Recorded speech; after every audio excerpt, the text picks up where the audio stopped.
things that you have used as evaluation parameters, basically proximity, connectivity, and interconnectivity. Yeah, I think these are all very good parameters. My only question, and maybe I missed it in the presentation as you went too fast, was do you take into account the comfort aspects and the softer aspects of traveling in public transport in your assessment? I know you showed certain commuter satisfaction surveys. Were those done as part of your study? Yes, I have shown only the commuter travel time data and the demographic questionnaire. We have also conducted commuter satisfaction surveys, which include service reliability, include the safety concerns, the lighting concerns at station, the design parameters, the physical infrastructure, the station area development parts, and also the efficiency that they can, the perception of the commuter is also important in such cases. The perception of the commuter towards the availability of seats, towards the availability of a good environment in the station premises for them to feel comfortable to come forward to travel in the public transport mode. So that was along the line that you used for the survey, right? Service reliability includes temporal as well as qualitative measures for consumer perception. Okay, thank you.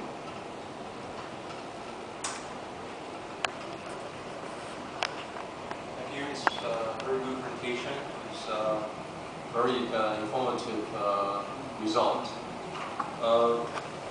I have several questions, but let me focus on three of them. First one of the indicator using service time divided by total trip time. That service time is for the feeder. The service time for feeder, you're talking about the total travel time? Yeah.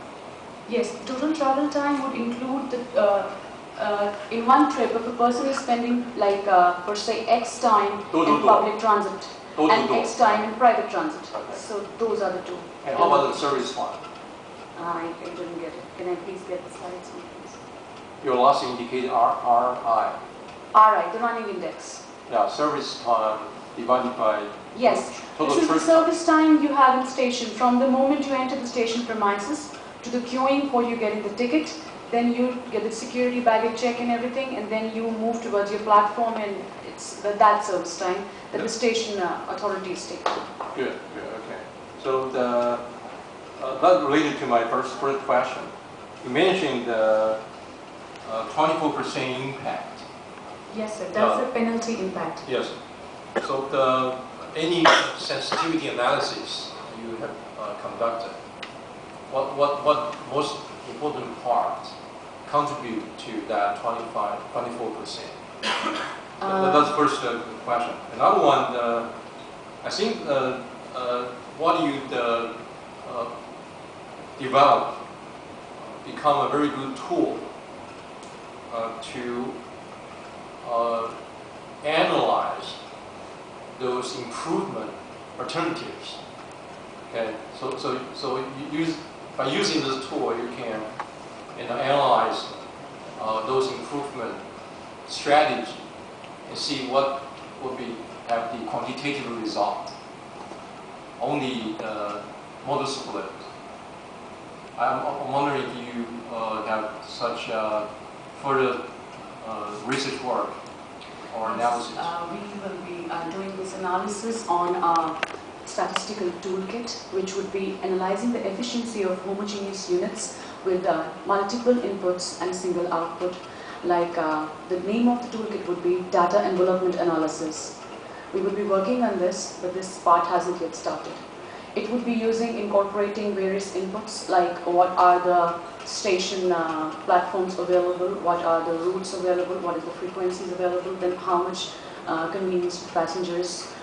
Like for transport efficiency, we can use the inputs like queuing time, the transfer service time, and then we can take out the transfer efficiency score.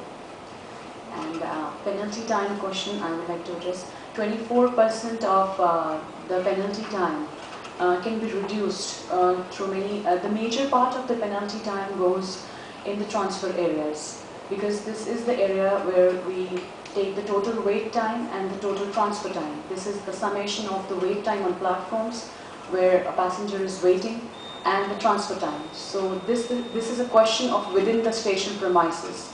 improving the infrastructure facilities within the station premises to improve on the penalties.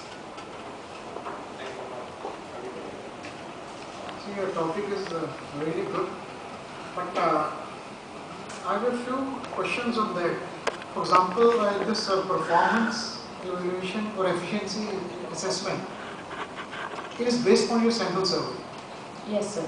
And sample you have taken about 22 samples on each station? 310 samples in total on the entire line, red line. Entire line. Yes. But is this spread over the whole day or on different months also? No, sir. We did not do it for a long range time. We did it for we focused on work trips more, and we picked up the peak hours of work trips, which is like 9 to 11 in the morning and then 4 to 7 in the evening. So these were the peak focused timings where we took these because the work people are the most contributors towards consistent travels towards the public transportation. No, I fully agree with you, but I feel that if you also compare with non-peak hours and also for the different purposes. Yes, in the second because part. Especially the metro, the case study which you have taken it, is also used by the for travelers for getting out at Indira Gandhi at railway stations. They are taking up the luggage and going the whole over city. Yes. So those type of different purposes we take it.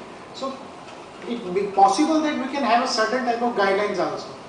Yes. So we to would judge be, a particular system on the basis of different categories. yes, sir. This We is my will be suggestion. conducting the secondary and tertiary part of the surveys, including Yes. more surveys and more sample, and we would take this in consideration of conducting in the off-peak hours also. As far as the implementation of some guideline, we are interested in developing an LOS index, level of service index, for the standardization of multimodal transport services. Very good. One second, I don't know whether Chair can ask a few questions. This is something of my interest, therefore I have something to ask. You're talking about users attracting more people onto public transport, and your survey stated preference is based on user survey. But what we want to attract is the non-users. Will the results be valid? My first question. So my survey is a 3-part survey, out of which one part of the travel time performer I have shown in this presentation. The other part is the consumer satisfaction survey, which again would be asked to the consumers. The third part, which is the station inventory area survey, would be conducted by us and would be validated by a team of experts. And we would ask their suggestions on how the station area inventory is going to have an impact on the passenger behavior. No, the point I think, you are asking a user, essentially that would mean how far the current user of public transport will remain on public transport. When the service quality deteriorates, he will move out. That's the potential, that's the conclusion you will be able to draw from. If someone is not using public transport today, how will you attract him? I think that question is not being answered here. Unless you also conduct a survey of non-users, you probably will not be in a position to judge this. Yes, sir, definitely we can use that. Yeah, think about it. The second point, value of time is something which you need to understand it in a little bit more elaborated. 10 minutes of walking is not equivalent to 10 minutes of waiting. 10 minutes of walking in a crowded street is not equivalent to 10 minutes of walking in a very nice shaded street. I think all of these qualitative factors, 10 minutes of travel in a crowded bus versus 10 minutes of travel in a metro. I think all of these have different values, and I think that itself is a very major area of work.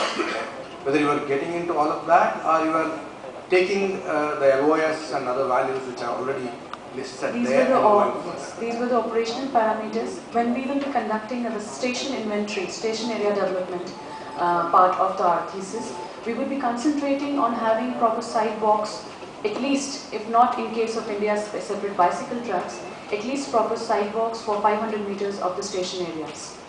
So this is the preliminary concern. If we can provide this much, or if we can implement this much, or if we can suggest this much for the implementation agencies. Because the last leg and the first leg, what you talked about, you may want to think of some kind of a mental mapping kind of an exercises to get people and their feedback on how do they perceive quality of and then places and comfort and whatever else it is. I think that's going to be a difficult challenge. I think you are on to it, and I'm sure.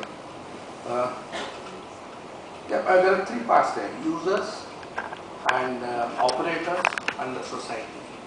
Okay, in this whole game, there is always a non-user. There is always an operator. He would like to optimize his schedule, his amount of money he is going to spend on providing the service there. And the user would like to have optimization of his service. How do you balance these two? And then the societal environment and other implications. Anything of that kind you are bringing into your case? Or it's too That much would fast? be an unlimited scope. I would be focusing All on right, operational all right. But parameters. it will have implications on that, because you cannot provide the moon, that kind of stuff. You need to, there is a range within which you can offer. Yeah? Good luck, and that's very interesting.